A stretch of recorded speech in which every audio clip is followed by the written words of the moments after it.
The fork was halfway to my mouth when my wife dropped the bomb. We were sitting at her parents' dining table on a regular Tuesday evening, something we'd done probably 100 times over the years. Her mother had just brought out dessert, homemade apple pie, and her father was in the middle of some long story about his golf game that nobody was really listening to. Then she just said it, casual as anything. "You already knew I'd choose him if he ever asked me." Not whispered, not mumbled, just stated it like she was commenting on the weather forecast. Her mother's hand stopped moving with the pie server in midair. Her father's sentence died halfway through. I could actually hear the wall clock ticking in the silence that followed. And she was smiling. Not apologetically, not embarrassed, just this small, satisfied smile like she'd been waiting to say it. I looked directly at her for maybe 3 full seconds, long enough to understand this wasn't some slip of the tongue. This wasn't her being careless or having too much wine. This was deliberate and intentional. I set my fork down carefully, picked up my napkin, wiped my mouth properly. "Thank you for dinner, Mrs. Hartwell." "Mr. Hartwell, the pot roast was really excellent." I stood up and pushed my chair in. The legs scraped loudly against the hardwood floor, way too loud in that thick silence. Her father opened his mouth like he wanted to say something, then closed it again without making a sound. "Wait, where are you going?" She wasn't smiling anymore, just confused, like I'd somehow missed my cue in whatever performance she was directing. I didn't bother answering her, just walked straight to the front door and grabbed my jacket from the coat rack by the entrance. "Are you seriously leaving?" Her voice followed me, sharper now, like I was overreacting to some harmless joke. I opened the door and felt the cold November air hit my face. "It wasn't a joke," I said without bothering to turn around, and then I walked out and got in my car. The drive home took 20 minutes. I didn't speed, didn't pound my fists on the steering wheel, didn't do any of the dramatic stuff people do in movies. Just drove normally and carefully. But my brain was working differently now, clearer somehow. Like someone had finally turned on a bright light in a room that had been dark for months, and I could suddenly see all the furniture I'd been constantly tripping over. The late nights at her office, the phone always positioned face down on whatever surface she set it on. The way she'd started dressing up more carefully for work, but somehow coming home looking tired and different, satisfied in a way that had nothing to do with work accomplishments. I'd noticed every single one of these things. Of course I had. But I'd made the active choice to trust her, to believe whatever explanations she offered. That choice ended tonight at her parents' dining table. I pulled into our driveway and looked at our house. White panels, blue shutters, small front porch that I'd actually built myself last summer with my own hands. Inside, everything looked exactly the same as always. Her shoes lined up by the door, her jacket hanging on the coat rack, framed photos of us on the walls from various trips and occasions. I walked through to the garage and found the cardboard boxes I'd saved from our last move. Started carrying them upstairs one at a time. I started with her closet, pulled dresses off their hangers, folded each one properly, packed them into boxes. I wasn't angry, wasn't throwing her belongings around, just systematic and methodical about it. Shoes, jewelry boxes, that expensive perfume her sister had given her last Christmas. Then the bathroom. All her makeup, hair products, styling tools. That purple toothbrush she'd specifically insisted on buying instead of any normal color. I worked steadily for what must have been an hour, maybe 2, lost complete track of time. My phone started buzzing. Text from her asking where I went. Another one saying this was ridiculous. Then one saying we needed to talk about this like reasonable adults. I turned the phone face down on the counter and kept packing. Her nightstand items, books she'd been meaning to read, that journal she never actually wrote in, but kept anyway because it looked nice. All her charger cables. Downstairs to the kitchen for things that were specifically hers. That expensive blender she'd used it exactly twice. Coffee mugs from places we'd visited together. By midnight, I had 8 boxes stacked neatly by the front door, everything that was obviously and clearly hers. I sat down on the couch and looked at my phone. 17 missed calls, 12 text messages. The most recent one said she was coming home, and we were going to talk about this like adults, whether I liked it or not. I looked at those 8 boxes sitting by the front door. Then I stood up, walked back to the garage, and found the lockbox, where we kept all our important papers and documents. Inside was the spare house key and the business card for the locksmith who'd helped us when we first moved in. I called the emergency 24-hour number printed on it. Guy answered on the 3rd ring, voice groggy with sleep. "I need locks changed tonight. I'll pay you double your normal rate. He showed up in 40 minutes. While he worked on changing all the locks, I carried those 8 boxes outside one by one and set them on the porch. Neat and organized, everything completely visible. The locksmith handed me the new keys when he finished. Domestic situation, something like that. I've seen it before, plenty of times. Good luck, man. He left. I went back inside and locked the door with the brand new key. Then I sat back down on the couch and just waited. Her car pulled into the driveway at 1:30 in the morning. I heard the door slam, heard footsteps coming up the porch stairs. The key scraped in the lock once, twice, 3 times. What the hell? More desperate scratching and scraping, then knocking, loud knocking. Open the door right now. I didn't move from the couch. I know you're in there. Open this door. Silence from me. Her phone started lighting up where I'd left it on the coffee table. She was calling me from outside. I let it ring until it stopped. This is completely insane. You can't just lock me out of my own house.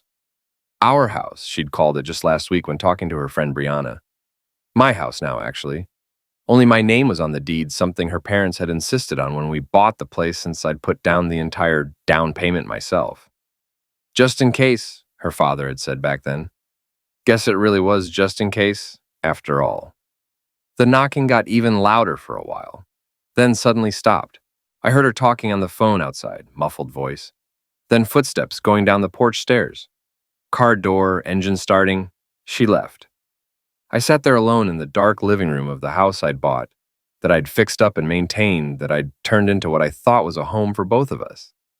And for the first time in months, maybe even years, I felt like I could actually breathe properly. Woke up on the couch at 6 in the morning, neck stiff and sore. Still wearing yesterday's clothes. For about 5 seconds, I genuinely thought maybe it had all been some terrible dream. Then I saw the empty space where her reading chair used to sit. The gaps on the bookshelf where her stuff had been. Not a dream at all. I got up and made coffee, strong and black, the kind that tastes like burnt rubber but gets you moving in the morning. My phone had 32 notifications waiting. I scrolled through them while the coffee machine brewed. Her saying she was staying at her parents' house. Her saying we needed to talk immediately. Her saying I was being childish and ridiculous. Her mother saying, please call her, let's work this out reasonably. Her father saying, son, let's be reasonable adults here. Her best friend Brianna saying, what did you do to her? That last one actually made me laugh out loud. What did I do? I deleted every single message, then blocked her number completely. Blocked her parents' numbers, blocked Brianna's number. The coffee finished brewing. I poured a large cup and sat at the kitchen table. 3 years of marriage, 5 years together in total. And it ended with a single sentence, at a dinner table, except it didn't really end there, did it? That was just when I finally started paying attention to what had been happening. I pulled out my laptop and opened my email program. Started looking through old messages carefully. There it was, 6 months ago. Working late again tonight? Don't wait up for me. 4 months ago. Girls' night with Brianna and some work friends. Be back late. 2 months ago. Conference this weekend in the city. Probably won't have much cell signal. I'd believed every single one without question. My phone buzzed. Unknown number. I answered without thinking about it. You can't just throw someone out of their home like this. Her voice. She'd borrowed someone else's phone. I didn't throw you out. You left on your own. You changed the locks on me. My house, my locks, my choice. We're married. That's not how any of this works legally. Tell me something. Who is he? Silence on the other end of the line. The guy you'd choose over me. Who is he exactly? More silence, longer this time. Doesn't matter now, does it? Her voice had changed, gotten harder. You completely overreacted to nothing. I was just talking casually. You're making this into something it's not. I'm making this into exactly what it is. Which is what exactly? Over, done, finished. I hung up and blocked that number too. The coffee was getting cold. I dumped it in the sink and poured another cup. My friend Darius called around 8 in the morning. We'd known each other since high school, worked construction together before I got my current job at the electrical supply company. Dude, Brianna just called Veronica freaking out. What's going on? Veronica was his wife. Of course, the news was spreading already. She said something stupid at dinner last night. I left and changed the locks. That's the whole story. That's it? What did she say? I told him word for word. He went quiet for a long moment, then said, "Oh, damn, man. Yeah. You need anything at all?" "No, I'm good for now." "You sure about that? Maybe grab a beer later this week? I'll let you know." We hung up. Good friend. Didn't push, didn't tell me I was wrong or overreacting, just offered to be there. I spent the rest of that morning documenting absolutely everything I could think of. Screenshots of suspicious text messages, calendar entries showing all those nights she'd claimed to be busy with work or friends, credit card statements showing charges at restaurants and places I'd never been to with her. Not planning anything specific yet, just preparing and organizing information. My father always said, measure twice, cut once. Same basic principle applies to everything. Around noon, my phone rang again. Different unknown number. "Stop ignoring me like a child." Her voice was sharp and angry now. "We need to figure this out like adults." "There's nothing to figure out anymore. You can't just end a 3-year marriage over one single comment. Watch me do exactly that. I have legal rights. You can't keep me from my own home." "Call a lawyer then if you think that's true." "Are you actually serious right now?" "Completely serious." I hung up and blocked that number immediately. The thing is, I wasn't even angry, not in the way you'd normally expect someone to be. I wasn't throwing things around or punching walls or doing whatever dramatic stuff people do in movies when they're upset. I just felt clear and focused, like I'd been walking through thick fog for months and someone had finally turned on a powerful fan. All those little moments I'd pushed down and ignored, all those times I'd told myself I was just being paranoid or insecure or jealous. Turns out they weren't wrong instincts at all. I wasn't crazy or imagining things. I'd just been actively choosing to ignore what was right in front of me the whole time. Not anymore, though. I made lunch for myself. Simple sandwich, bag of chips, another cup of coffee. Sat at the kitchen table and thought carefully about next steps. She'd come back eventually, try to get inside, probably make a scene. That was completely predictable.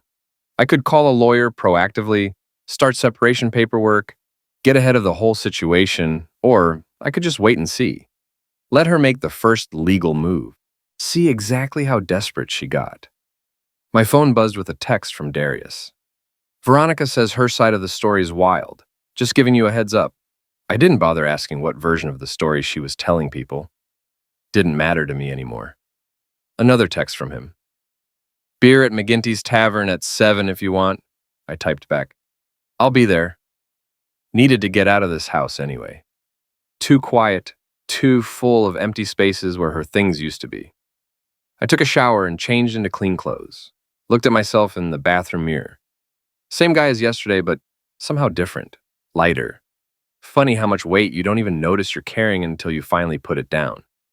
I grabbed my keys and wallet and headed outside. The boxes were still sitting on the porch in the afternoon sun, completely visible to anyone walking by on the street. Let them sit there. Let all the neighbors see. Let everyone in this town know I didn't care anymore who knew what had happened. McGinty's Tavern was busy for a Tuesday evening. Sports playing on multiple televisions, people talking loud over the noise. Darius was already there when I walked in, waved me over from a booth in the back corner. "You look better than I expected," he said when I sat down across from him. "What were you expecting exactly?" "I don't know, more destroyed, I guess." The waitress came by. Julia, woman in her mid-40s who'd worked there forever. "What can I get you boys tonight?" "Whatever's on tap is fine," I said. She brought 2 beers. We drank in silence for a minute. "So, Veronica heard from Brianna. She showed up at Brianna's place crying earlier today, saying you went completely crazy and locked her out for absolutely no reason," Darius said finally. "For no reason. That's the story she's telling." I took a long drink from my beer. "She mentioned what she actually said at dinner?" "According to Veronica, she's claiming it was just a joke, that you took it completely wrong." "A joke, right. In front of her parents at a family dinner. Just casually joking about picking another guy over her husband?" Darius shrugged. "I'm just telling you what Veronica heard from Brianna. We watched the game on the television for a while. Some team I didn't care about was losing badly." My phone buzzed. I pulled it out and checked. Email notification. From her parents' lawyer. I opened it right there. Standard legal language. Request to discuss property settlement. Request for mediation, all that formal stuff. They got a lawyer already? Darius was reading over my shoulder. Her parents' family lawyer. Guy who probably does their taxes and estate planning, too. You getting one for yourself? Maybe. Going to see how this all plays out first. My phone buzzed again with a text from a number I didn't recognize. The boxes are gone. Someone took them. Her using yet another different phone. I didn't respond at all. Another text came through. Everything I own was in those boxes. Still didn't respond to that either. Did you just smile? Darius asked, looking at my face. Somebody apparently stole her stuff off the porch. Seriously? That's what she's saying. He actually laughed out loud at that. Man, that's cold. I didn't steal anything, just left them sitting there. We finished our beers and ordered another round. Around 9 that evening, my phone rang, her father's number. I recognized it from before I'd blocked it. I decided to answer. Mr. Hartwell, son, we need to have a serious talk about this situation. Not much to talk about, really. She's my daughter. You can't just do this. She told me at your dinner table she'd choose another man over me. You were sitting right there at the table. You heard it. Silence on his end. Did I somehow hear that wrong? I asked calmly. More silence. That's what I thought. I hung up. Darius was staring at me. Dude, what? You're ice cold right now. Nope, just completely done. We left around 10. I drove home carefully and slowly. 2 beers wasn't much, but I didn't need any additional problems. The porch was completely empty when I pulled into my driveway. Boxes gone, just like she'd said. I went inside and locked the door behind me. New locks. Felt solid and good. I sat on the couch and turned on the television. Some late-night talk show I didn't really watch. My phone buzzed again. Her again. I need to come get my things from inside. What things? You know what things. My clothes, my stuff. That was all in the boxes on the porch. Someone stole those boxes. Not my problem. Are you kidding me right now? I turned my phone completely off and put it face down on the coffee table. Next morning, I woke up to someone pounding hard on my front door. 7 in the morning. I looked through the window carefully. Her and Brianna and another woman I didn't recognize at all. More aggressive pounding. Open up. I know you're in there. I made coffee first, let them keep knocking. This is harassment. I'm calling the police right now. Her voice was getting shrill and loud. I almost laughed at that. Calling the police because I won't open my own door. The pounding finally stopped. I looked out the window again. They were standing on my front lawn now, all 3 of them talking on phones and gesturing dramatically. 20 minutes later, a police cruiser pulled up to the curb. Now this was getting interesting. I opened the door before they even knocked. 2 officers. Young male officer, older female officer. Morning, officers. We got a call about a domestic situation at this address, the woman said. Her name tag read, Officer Brennan. No situation here. Just someone who doesn't live here anymore wanting to come inside. That's a complete lie. She pushed forward aggressively. I live here. He locked me out illegally. Ma'am, please step back, Officer Brennan said firmly. This is my house. Is your name on the deed? The male officer asked. His name tag said, Officer Chen. She hesitated noticeably. We're married. It's our house. Actually, just mine, I said calmly. Bought it before we got married. Only my name on everything. Can we see some identification? Proof of residence? Officer Brennan asked me. I showed them my driver's license, utility bills with my name, and this address. The actual property deed I kept in my home office. Everything checked out perfectly. She legally has no claim to enter? Officer Chen asked me directly. None whatsoever. She never lived here officially as a resident. Mail went to her parents' place. That was actually completely true. Her parents had insisted she keep their address for legal documents and mail. Some tax thing I'd never fully understood. Coming in extremely handy right now, though. Ma'am, I'm sorry, but if your name isn't on any legal documentation and he's the sole property owner, we can't force entry, Officer Brennan explained. This is completely insane. What about my stuff? Did you leave personal property here? Officer Chen asked me directly. I packed what was clearly hers and left it on the porch yesterday. She texted me last night saying someone took it. He's lying about everything. Ma'am, you really need to calm down, Officer Brennan said very firmly. They talked for another 10 minutes out there. Eventually, the officers told her clearly she'd need to pursue this through proper legal channels. They couldn't help with what was essentially a civil property dispute. She just stood there on my front lawn crying loudly. Brianna had her arm around her shoulders, trying to comfort her. The officers left. She stood there staring directly at me. "This isn't over," she said with real venom. "Yeah, actually it is." I closed the door, locked it securely, and went back to my coffee. The story spread incredibly fast through town. Small community where everyone knew someone who knew someone else. By Thursday afternoon, half the people I worked with had heard some version of what happened. I was restocking inventory in the warehouse when my boss Mitchell came by. 50-something guy who'd run the electrical supply company for over 20 years. "Got a minute?" he asked. We went to his office. He closed the door. "Look, I don't do gossip normally," he said, "but I'm hearing things around town. You doing okay?" "I'm fine, honestly. Your wife came by earlier this morning asking for you." That got my full attention immediately. She was here at work? Receptionist didn't let her past the front desk. She made quite a scene, though, crying and saying you won't talk to her, won't answer calls. "I won't," he nodded slowly. "None of my business what happens in your personal life. But if she shows up here again causing problems, I'll have to officially ban her from company property." Understood completely. "You need any time off to deal with things?" "No. Work's actually good for me right now. Keeps me focused." He stood up and shook my hand firmly. "Hang in there, man. Good boss. Didn't pry into personal details, didn't judge, just offered support and set clear boundaries." I went back to work and focused on moving boxes and updating inventory spreadsheets. Normal routine stuff felt better than sitting at home overthinking everything. Around 4 that afternoon, Darius texted me. "Veronica talked to Brianna again. Apparently there's more to the story." I called him during my break. "What did you hear?" "So you know how she said she'd choose him if he asked?" "Pretty hard to forget that." "Well, apparently there's a specific him. Guy named Preston who works at her office." That name. I'd definitely heard it before. Multiple times. The one she had that conference with 2 months ago? That's the one exactly. Something clicked in my brain. That weekend conference in the city. How she came back different afterward. Distant and distracted. Veronica says Brianna let it slip they've been talking for like 6 months. Started as work friends, then got progressively closer. "Closer," I repeated. "Yeah. Veronica didn't say more than that, but you can probably guess." I could definitely guess. "Thanks for telling me. You want me to dig for more information?" "No, doesn't really matter now anyway."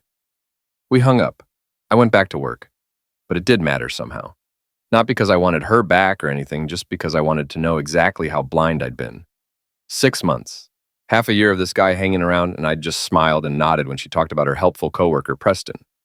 Got home around 6 that evening, parked my truck in the driveway, found an envelope taped to my front door.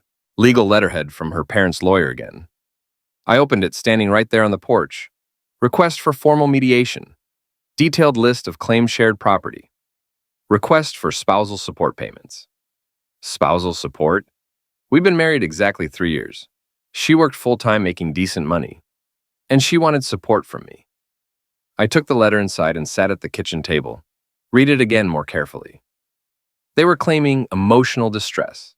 Claiming I'd abandoned her without any valid cause. Claiming she had legal rights to the house despite her name not being on a single document. Creative arguments. Wrong, but creative. My phone rang. Unknown number again. I almost didn't answer, but changed my mind. "Hello? It's me." Her voice was quiet this time, not angry. "How'd you get this number?" "Does it really matter?" "It does when I keep blocking you. Please, just listen for 1 minute." I didn't hang up, didn't say anything either, just waited. "I messed up badly. I know that. What I said at dinner was incredibly stupid. I didn't mean it the way it sounded at all." Silence from me. "Preston and I are just friends, that's all it is. I was trying to make you jealous or something, I don't know. It was really dumb." "You done? Are you really not going to give me any chance to explain? You explained pretty clearly at dinner. I told you I didn't mean it like that. Then how exactly did you mean it?" She hesitated for several seconds. "I was just talking. Girls talk like that sometimes with each other. It doesn't actually mean anything.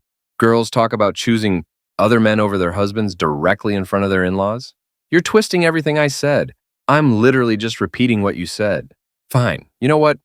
Maybe I did mean it then. Maybe I was tired of you taking me for granted constantly. Never doing anything exciting. Just work and home and the same boring routine forever." There it was, finally. The honest part. "So you found someone more exciting?"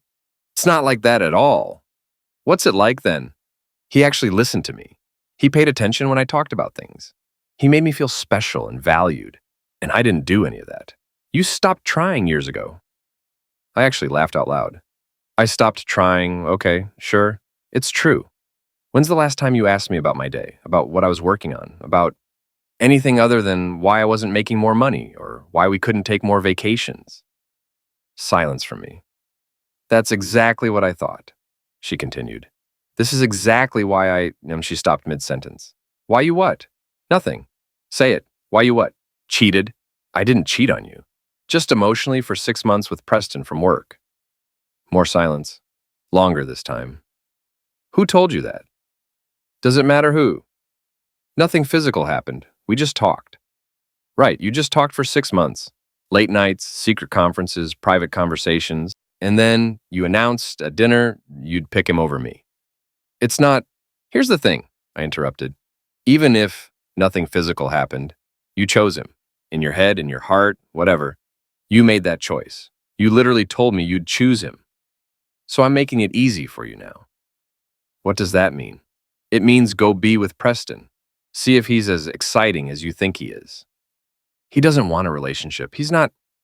She stopped again, but too late this time. He doesn't want you, I said quietly. That's what you were about to say. He doesn't want an actual relationship with you. No response at all. So now you want to come back because your exciting guy doesn't actually want you and you're stuck and you're desperately trying to make this my fault somehow. That's not... Yeah, it is exactly that. I hung up. Sat there at the kitchen table with the lawyer's letter in front of me. Then I picked up my phone and started searching for divorce attorneys. Time to stop just reacting and start actually acting. I hired a lawyer Friday morning. Found one through a guy at work whose brother had gone through a messy divorce last year. Her name was Mrs. Kellerman. Around 60 years old, sharp and focused. No patience for nonsense or games. She reviewed everything carefully in her downtown office. The property deed, all the bank statements, the complete timeline of events.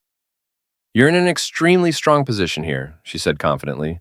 House is entirely yours. No kids involved, short marriage. She works full-time with decent income. Her parents' lawyers asking for spousal support.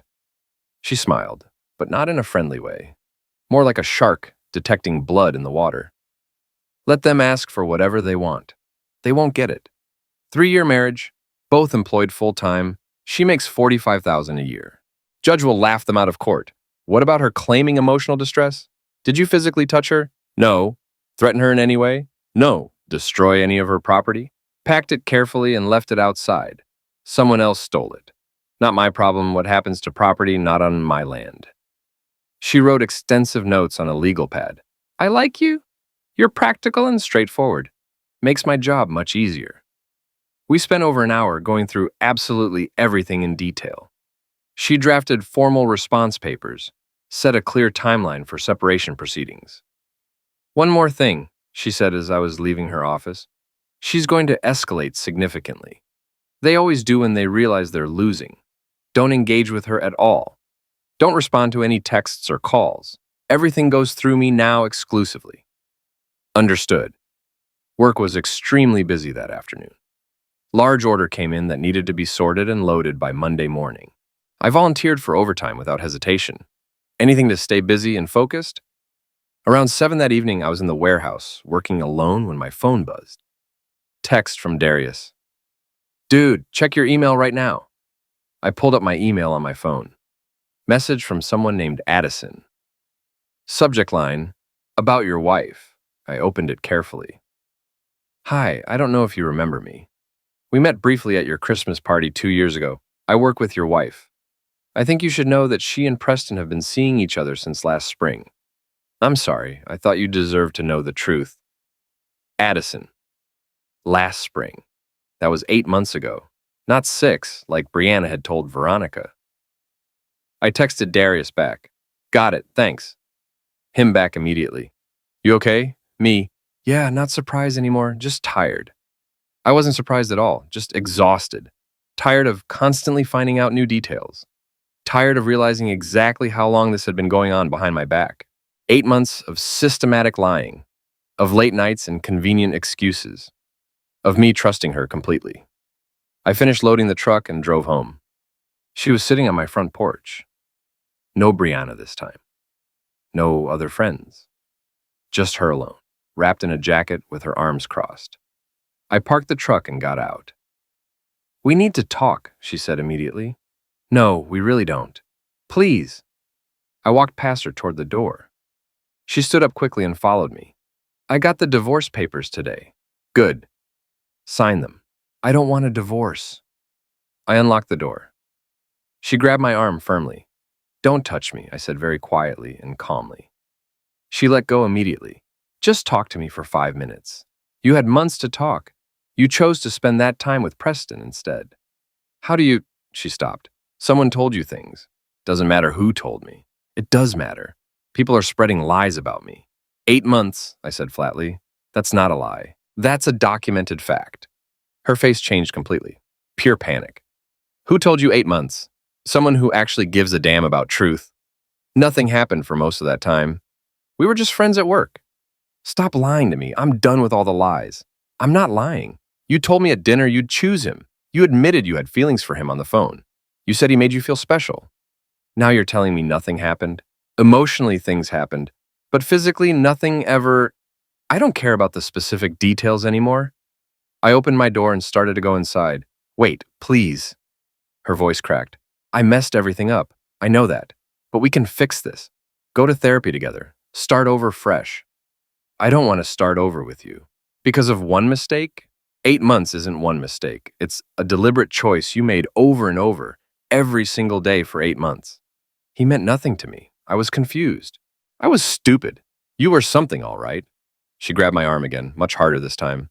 "Don't just throw away 3 years of marriage like garbage." I pulled my arm free from her grip. "You threw it away at dinner, when you smiled and told me you'd pick him over me. I just accepted what you said. I was angry that night. You never listened to me, never paid real attention to me, so you cheated." "I didn't cheat. Emotionally, physically, it doesn't matter anymore. You checked out of this marriage and into whatever you had with him. And now that he doesn't want you, you desperately want back in." She was crying now. Real tears this time. "He doesn't matter at all. You matter. We matter." "No, we don't. Not anymore." I went inside. She tried to follow me through the door. I blocked it with my body. "Please," she whispered desperately. "Please don't do this. Sign the papers. Make this easy on both of us. I can't lose you. You already did. You just didn't notice when it happened." I closed the door and locked it securely. She stood outside crying loudly for maybe 20 minutes. Then I heard her car start. Watched through the window as she finally drove away. My phone rang about an hour later, her father. "Son, she's at our house right now. She's completely devastated." "Okay, that's all you have to say?" "What do you want me to say, Mr. Hartwell?" "She said you two just had a fight about something minor. Ask her about Preston. 8 months of talking, late nights, conferences together. Ask her directly." "An affair?" "She said you two just had a disagreement. Ask her specifically about Preston. 8 months. Ask her right now." Silence on his end. "I sat at your dining table and listened to her tell me she'd choose another man over me. You were sitting right there across from me. You heard every word she said." "She said that was just a joke." "It wasn't a joke. We both know it wasn't." More heavy silence. "The divorce papers are already drafted," I continued calmly. "She can sign them cooperatively or drag this out through court. Her choice entirely. But I'm completely done. You're making a terrible mistake." "No, sir, I'm fixing one." I hung up, sat on my couch and turned on the television. Some generic cop show. My phone buzzed. Text from Mrs. Kellerman. Her attorney contacted me. They want to negotiate terms. I told them we're not negotiating anything. Sign the papers or go to court. Your call. I typed back quickly. No negotiations whatsoever. Her response, good. I'll let them know immediately. 3 months later, the divorce was completely final. She fought it hard for a while. Tried to claim rights to the house. Tried to get spousal support. Tried everything her parents' expensive lawyer could think of. The judge was not impressed at all. Short marriage, both employed full-time. No kids, no legitimate shared property, clean break. She walked away with nothing but what she'd brought into the marriage, which wasn't much of anything. I kept the house, kept my truck, kept my normal life. Work stayed steady and reliable. Mitchell gave me a raise in February. Not because he felt sorry for me. Just said I'd earned it. Been there 5 years. Reliable worker who showed up. I took it gratefully. Darius and Veronica had me over for dinner every few weeks. Never mentioned my ex unless I brought her up first, which I never did. The house felt completely different without her stuff everywhere. Cleaner. Simpler. Actually mine. I painted the bedroom a color I actually liked. Got rid of that awful beige she'd insisted on. Went with dark blue instead. Looked much better. Fixed the back fence that had been broken for months. Built new shelves in the garage for my tools. All projects I'd been putting off because she always had other priorities. Her priorities, not ours. Took me a while to see that clearly. I ran into Addison at the grocery store in March, the woman who'd sent me that email about Preston. "Hey," she said nervously. "How are you doing?" "Good, actually. Thanks for the heads up back then." I felt terrible not saying something sooner, but it wasn't really my place until, "You said it when it mattered. That's what counts." She smiled, looking relieved. For what it's worth, nobody at the office talks to her much anymore, after everything came out publicly. What came out? About her and Preston. Turns out she wasn't the only one. He'd been doing the exact same thing with at least 2 other women there. Married guy with 3 kids. His wife found out and showed up at the office. Whole situation exploded. I almost felt bad for my ex.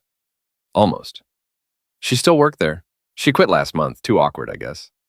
We talked for a few more minutes about normal things, weather, work, nothing heavy. I got home and put the groceries away.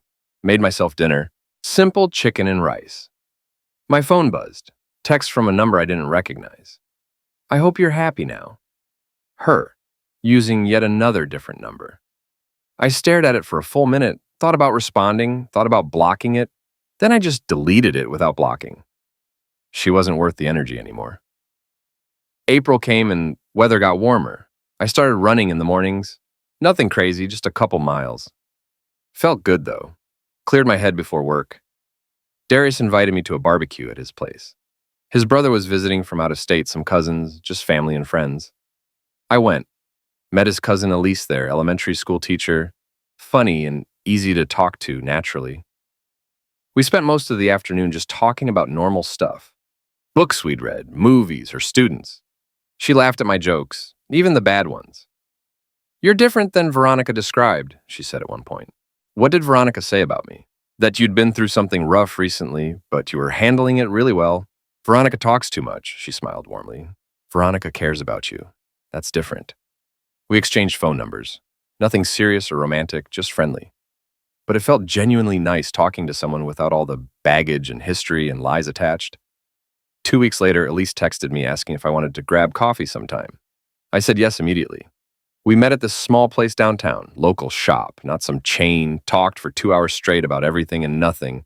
She didn't ask about my ex-wife, didn't pry into what had happened, just let me be whoever I was right now in this moment, not who I'd been before. "You want to do this again sometime?" she asked when we were leaving. "Yeah, I'd really like that." We did dinner the next week, movie the week after that. Nothing rushed or forced, just easy and honest. I didn't tell her I was falling for her. Too soon for that kind of talk, but I genuinely liked being around her. Liked how simple and straightforward it felt. No games, no manipulation, no wondering where I stood. Just honest and real. May rolled around. About a year since everything started falling apart. Couldn't remember the exact date. Didn't matter anymore. I was sitting on my porch one evening, beer in hand, watching the sun go down. My phone rang. Unknown number. I almost didn't answer it, but something made me. "Hello, it's me." Her voice was smaller now, tired. "What do you want?" I just wanted to say I'm sorry for everything, for what I did, for what I said at dinner, all of it. I didn't respond at all. "I know it's too late. I know you've moved on with your life. I just needed you to know that I know I messed up badly, that it was my fault, not yours. Okay? That's it? Just okay? What do you want me to say? I don't know. Something? There's nothing to say. It's done. We're done. You apologized. I heard it. Now we both move on with our lives." Silence on her end for a while. "Are you happy?" she asked finally. I'm getting there." "Good. You deserve that. So do you. Figure out what you actually want, then go get it without dragging someone else down in the process." "I will. I'm trying to. Good luck with that." I hung up calmly, sat there on my porch, finished my beer slowly. Thought about calling Elise. Decided to wait until tomorrow. Inside, the house was quiet and clean. Actually mine. Pictures of us were long gone, replaced with empty wall space. I'd fill it eventually with something that actually mattered. Something true and real. My phone buzzed. Text from Elise. "Hope you're having a good night." I smiled genuinely and typed back. "Getting better, actually. You free this weekend?" Her reply came fast. "For you? Absolutely." I set my phone down and looked out at the street, at the house I'd built into a real home, at the life I was building into something actually worth living. 3 years of marriage, down the drain. Could have been worse, honestly. Could have wasted more time, more energy, more of myself on someone who didn't value any of it. But I didn't do that. I walked away when it mattered most, stood my ground when she tried coming back, refused to settle for less than I deserved. And now I was genuinely free. Not angry, not bitter, just done with that chapter and ready for whatever comes next. I stood up, grabbed my empty beer bottle, went inside, locked the door securely behind me, and didn't look back even once.